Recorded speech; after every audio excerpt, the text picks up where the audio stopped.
अस्सलामुअलैकुम। आज हमारा कंप्यूटर नेटवर्क के कोर्स का सेकंड लेक्चर है। इसमें हम basic characteristic of computer network को कवर करेंगे। ये बहुत ही ज़्यादा इम्पोर्टेंट करैक्टरिस्टिक है कंप्यूटर नेटवर्क की। अगर इनमें से एक पे भी कंप्रोमाइज़ किया जाएगा तो उस कंप्यूटर नेटवर्क की कोई भी वैल्यू नहीं रहेगी, यानी उसका काम जो है वो सारा गड़बड़ हो जाएगा जिसके लिए वो बना है। हमें पता है कंप्यूटर नेटवर्क में हम डाटा को सेंड या फिर रिसीव कर रहे होते हैं। जो नोड्स आपस में कनेक्टेड हैं वो डाटा को सेंड या फिर रिसीव कर रही होती है। तो सबसे पहले हम कवर करेंगे फॉल्ट टॉलरेंस को। फॉल्ट टॉलरेंस की बात करें तो ये एक तरह की खूबी है नेटवर्क की, जो कि उसके अंदर लाजमी होनी चाहिए। यानी अगर किसी किस्म की कोई फेलियर आती है, उस फेलियर होने के बावजूद हमारा जो नेटवर्क की सर्विस है डाटा को सेंड करने की या डाटा को एक जगह से दूसरी जगह मूव करवाने की, उसमें किसी किस्म का भी फर्क नहीं होना चाहिए। यानी किसी किस्म की सर्विस में लॉस नहीं होना चाहिए। सर्विस मुकम्मल होती रहनी चाहिए, अच्छे से काम करती रहनी चाहिए, चाहे थोड़ी बहुत फेलियर हो रही हो नेटवर्क के अंदर। किस तरह से, अभी हम इसको समझ लेते हैं। तो यहाँ पर फ़र्ज़ करें ये हमारे पास एक नेटवर्क है, यहाँ पर इस पीसी ने इस सर्वर तक डाटा को सेंड करना था। अब यहाँ पर जो ये वाला पीसी है, ये डाटा इसका सेंड हो रहा है, लेकिन यहाँ पर जो ये राउटर 1 है, ये फेल हो जाता है, यानी ये काम करना छोड़ देता है। तो यहाँ पर जो फेलियर आया है, इस फेलियर के बावजूद हमारी जो सर्विस है डाटा को यहाँ से यहाँ तक मूव करवाने की, उसमें फ़र्क नहीं आना चाहिए। तो उसको क्या होगा कि वो अपना पाथ तब्दील करके जैसे-तैसे करके हमारा जो डाटा है वो उसकी डेस्टिनेशन तक पहुँच जाएगा। तो आम-सी चीज़ है, आम-सी बात है कि फ़ॉल्ट टॉलरेंस का मतलब है कि अगर कोई फ़ॉल्ट आ रहा है कंप्यूटर नेटवर्क के अंदर, तो उसको बर्दाश्त करके हमारी जो सर्विस है उस पे किसी किस्म का भी इफ़ेक्ट ना हो, हमारी सर्विस चलती रहे, यानी लॉस ऑफ सर्विस ना हो। तो फॉल्ट टॉलरेंस को हमने यहाँ पर क्लियर कर लिया है एग्जाम्पल के ज़रिए। अब हम आगे चलते हैं जो कि है स्टेबिलिटी। स्टेबिलिटी का मतलब ये है कि हमारे पास जो एक नेटवर्क है जिसमें नोड्स आपस में कनेक्टेड हैं, तो फ़र्ज़ करें उसमें मज़ीद नोड्स कनेक्टेड की जा रही हैं। तो मज़ीद कनेक्टेड होने की वजह से हमारा जो नेटवर्क है वो ग्रो कर रहा है, वो बड़ा हो रहा है।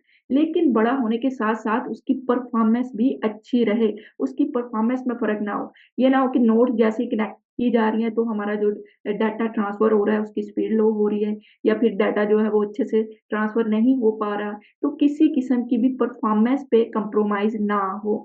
चाहे हम साथ-साथ ग्रो करें, हमारा नेटवर्क में मज़ीद डिवाइसेज़ हम कनेक्टेड किए जा रहे हैं, नोड्स को कनेक्टेड किए जा रहे हैं, लेकिन उसके साथ-साथ हमारी परफ़ॉर्मेंस भी अच्छी रहे उस नेटवर्क की। तो 2 चीज़ें हमने देखी कि एक नेटवर्क है, चाहे उसमें किसी किस्म का फ़ॉल्ट आ रहा है, लेकिन उसकी सर्विस जो है वो अच्छे से काम करती रहनी चाहिए। दूसरी चीज़, हम जितनी मर्ज़ी उसमें मज़ीद नोड्स ऐड करते जाएँ, यानी उस नेटवर्क को ग्रो करें, बड़ा करें, लेकिन उसकी परफ़ॉर्मेंस में उस वक़्त फ़र्क नहीं आना चाहिए। तो 2-2 चीज़ें साथ लेकर चलें। ये ना हो कि सिर्फ़ ग्रो करने पर ही सारा हमारा ध्यान हो और परफ़ॉर्मेंस उसकी अच्छी ना रहे।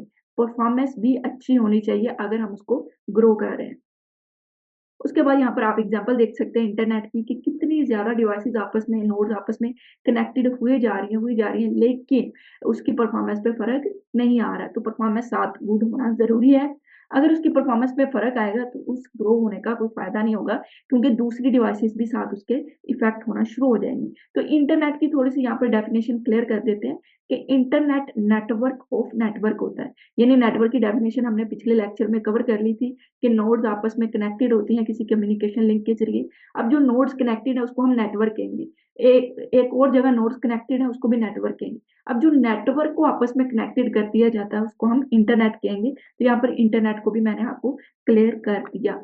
क्वालिटी ऑफ सर्विस की बात करें तो क्वालिटी ऑफ सर्विस का मतलब ये है कि हम प्रायोरिटी सेट करेंगे, यानी सेट करेंगे कि सबसे पहले किसको सर्विस दी जाए, किसका डाटा मूव करवाया जाए, किसकी अहमियत ज़्यादा है। तो क्वालिटी ऑफ सर्विस इंटरनेट में बहुत ज़रूरी है।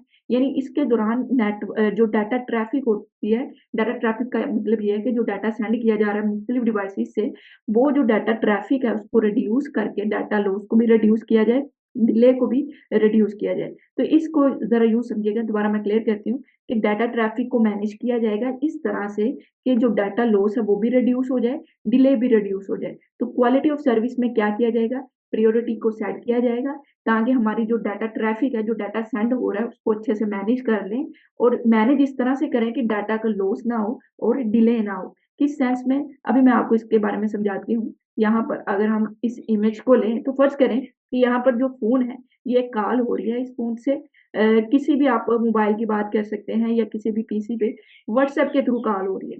या फिर इसके अलावा आप एग्ज़ाम्पल ले लें कि इस जो हमारा पीसी है, इस पीसी से इस स्मार्टफ़ोन तक कॉल हो रही है। ये हमारी एंड डिवाइसेज़ है जिसको हमने पिछले लेक्चर में कवर कर लिया था। इस पीसी से इस स्मार्टफ़ोन पे कॉल हो रही है या फिर ज़ूम पे मीटिंग हो रही है, वीडियो कॉल हो रही है। तो इसमें सबसे ज़्यादा इम्पोर्टेंट क्या चीज़ है आपके नज़दीक? तो इसमें इम्पोर्टेंट है कि वीडियो के साथ-साथ उसकी वॉइस भी मैच करे और अच्छे से टाइम पे पहुँचे। ये ना हो कि जो वीडियो पे बात हो रही है वो बात लेट जा रही है या फिर जो मूवमेंट हो रही है, वो मूवमेंट लेट जा रही है, यानी वीडियो लेट जा रही है। तो इस तरह से इसकी जो क्वालिटी है, उस पे फ़र्क होगा। तो यहाँ पर सबसे ज़्यादा इम्पोर्टेंट हमारे लिए क्या है कि जो रियल टाइम में हमारे पास डाटा सेंड करना है, वो हमारे पास ज़्यादा इम्पोर्टेंट है। दूसरा दूसरा समझिए कि इस पीसी से हमारे पास ये वाला जो पीसी है, इस पीसी तक क्या डाटा सेंड कर रहे हैं, हमने सिर्फ़ ईमेल सेंड की है। तो यहाँ पर रियल टाइम में जो डाटा सेंड हो रहा है, रियल टाइम का मतलब ये है कि जो रियल टाइम में जैसे कि वीडियो कॉल जा रही है, ज़ूम पे मीटिंग हो रही है, मुकम्मल उसी वक़्त हमारा डाटा सेंड होना चाहिए, उसको हम रियल टाइम कहेंगे। तो रियल टाइम जो डाटा है, उसकी ज़्यादा इम्पोर्टेंट है, तो उसको ज़्यादा इम्पोर्टेंस दी जाएगी, वो डाटा पहले सेंड किया जाएगा, उसके बाद हमारे ईमेल वाले डाटा को सेंड कर दिया जाएगा। तो कहने का मतलब ये है कि क्वालिटी ऑफ सर्विस में जो डाटा की ट्रैफ़िक है, उसको मैनेज किया जाता है इस बेस पे कि किस डाटा को इस वक़्त ज़्यादा स्पीडली ज़्यादा टाइम पे पहुँचाना है। तो रियल टाइम जो सर्विसेज़ होती हैं, जो रियल टाइम पे हम डाटा को सेंड कर रहे होंगे, उसको पहले सर्विस दी जाएगी, उसका पहले डाटा को उसको सेंड किया जाएगा, उसके बाद जो दूसरे हैं जैसे ईमेल, मैसेजेज़ वगैरह, तो उस डाटा को बाद में सेंड कर दिया जाएगा। तो क्वालिटी ऑफ सर्विस में हमें समझ आ चुकी है कि हम डाटा ट्रैफ़िक को मैनेज करें, क्योंकि इस डिवाइस से इस डिवाइस तक भी तो डाटा ही जाना था और इस डिवाइस से मोबाइल तक भी डाटा जाना था।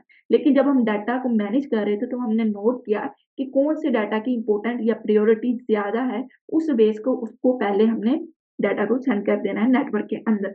तो इस तरह से हमने समझ लिया कि क्वालिटी ऑफ सर्विस क्या होती है नेटवर्क के अंदर, जो कि बहुत ही ज़्यादा इम्पोर्टेंट है, क्योंकि इसकी वजह से रियल टाइम जो कन्वर्सेशन हो रही है, वो आसानी से और ईज़िली हो सकती है। अब हम बात करेंगे जो कि सबसे ज़्यादा इम्पोर्टेंट है, सिक्योरिटी। इम्पोर्टेंट तो सभी है, मैंने आपको स्टार्ट में बता दिया है कि किसी एक पे भी कंप्रोमाइज़ नहीं किया जा सकता है। तो सिक्योरिटी का मतलब ये होता है कि अनऑथराइज़्ड एक्सेस ना हो, आपका जो डाटा है, वो जिसको सेंड किया गया है, उसी के तक जाए और इस दौरान किसी भी किस्म की उसमें लॉस ना हो, इस दौरान कोई भी उसको कैप्चर ना कर सके, यानी उसको एक्सेस ना कर सके। तो इसको हम सिक्योरिटी कहते हैं, जो कि बहुत ही ज़्यादा इम्पोर्टेंट है। सिक्योरिटी जो अचीव होती है ना, वो कॉन्फिडेंशियलिटी, इंटीग्रिटी और अवेलेबिलिटी के थ्रू होते हैं। एक-एक करके मैं आपको इसका मतलब बता देती हूँ। इसका मतलब ये है कि जिसका डाटा है उसी को मिले। इंटीग्रिटी का मतलब ये है कि डाटा के अंदर कोई भी चेंजेज़ ना हों, कोई और चेंज ना करे। यानी जिसका डाटा है सिर्फ़ वही इसमें कोई चेंज कर सकता है, कोई और चेंज ना करे। और इसका मतलब है जब उसे डाटा चाहिए, जिसका भी डाटा है जब उसे डाटा चाहिए उसी के लिए अवेलेबल हो। तो हमें समझ आ गई इन तीनों चीज़ों से ये तीनों पिलर होते हैं साइबर सिक्योरिटी में भी, अगर आपने साइबर सिक्योरिटी के बारे में थोड़ा पढ़ा हो, कि इनके बगैर कोई भी सिक्योरिटी सिक्योरिटी नहीं रहती। यानी अगर आपका डाटा है और आपके अलावा किसी और को भी मिल रहा है, तो कॉन्फिडेंशियलिटी नहीं रहेगी। आपका डाटा है उसके आपके अलावा भी कोई उसमें चेंज कर सकेगा, तो इंटीग्रिटी नहीं रहेगी। अवेलेबिलिटी की बात करें तो आपके अलावा भी कोई और उसे एक्सेस कर सकता है या फिर आपको जब वो डाटा चाहिए आपके लिए वो अवेलेबल ही ना हो, तो वहाँ पे भी सिक्योरिटी नहीं रहेगी। तो इन चीज़ों को आपने ज़्यादा डीपली अभी नहीं समझना है, जितना मैं बता रही हूँ, उतना समझते जाएँ, जितनी आपको समझ आ रही है, ठीक है। तो सिक्योरिटी को हमने कवर किया है कि अनऑथराइज़्ड एक्सेस नहीं होनी चाहिए, जिसका डाटा है उसी तक जाए, उसमें किसी किस्म की चेंजेस नहीं होनी चाहिए और जो डाटा जब चाहिए उस वक़्त अवेलेबल हो। तो यहाँ पर एग्ज़ाम्पल के थ्रू देखते हैं। फ़र्ज़ करें कि ये वाला जो पीसी है, इसी पीसी को बार-बार मैं फ़र्ज़ कर रही हूँ, तो इस वक़्त हम क्या करते हैं, ये वाले पीसी को फ़र्ज़ कर लेते हैं। चलो कोई बात नहीं। इसी पीसी को फ़र्ज़ करते हैं कि इस पीसी ने यहाँ तक डाटा को सेंड करना था सर्वर तक। इस दौरान अगर कोई थर्ड पर्सन है जो कि अनएथिकल यानी एथिकल वे में नहीं बल्कि इल्लीगल वे में डाटा को क्या कर रहा है, एक्सेस कर रहा है। आपका डाटा जा तो रहा है, वहाँ तक पहुँच भी गया बिल्कुल ठीक, लेकिन रास्ते में इसने क्या किया, उसे कैप्चर कर लिया या फिर दूसरा वे ये हो सकता है कि उस डाटा को इसने तब्दील कर दिया, चेंज कर दिया।